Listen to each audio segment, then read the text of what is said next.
You're listening to the European Parliamentary Research Service podcast on ethical standards of algorithms.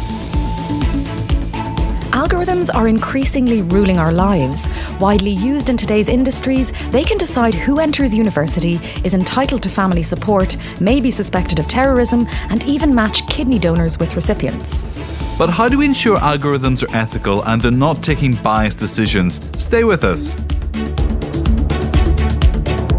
At its simplest level, an algorithm is nothing more than a series of instructions to solve a specific problem, much the same as a recipe for cooking food, just rather more complex. And as day-to-day decisions around the world are increasingly based on data science techniques powered by machine learning algorithms, we must face the fact that algorithms are not neutral. Far from it. They reflect the values and judgments of their developers, who decide which data to include or exclude and how to weight each component. So algorithms can actually amplify racial and gender biases, manifesting a new form of rational discrimination, which could harm people's life chances, and that raises important questions.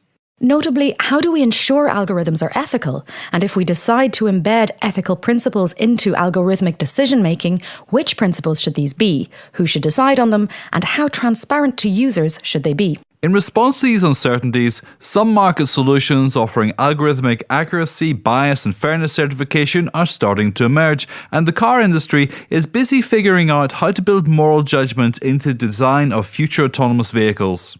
In 2016, German car manufacturer Mercedes-Benz announced that their cars were being designed to prioritise the life of occupants over that of pedestrians. And IBM is leading the fight against black box algorithms with a new set of open source software to help developers understand how their artificial intelligence is making decisions. But what does the development of ethical algorithms mean for European policymaking?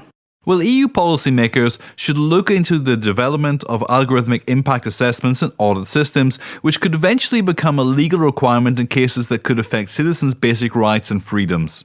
They could also promote the development of a general ethical framework governing the design, implementation and development of algorithms. They should remain under human control, keeping a close eye on possible biases and other undesired effects.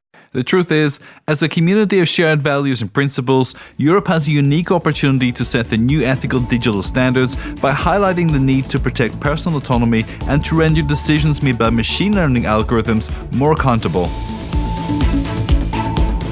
You're listening to the European Parliamentary Research Service podcasts.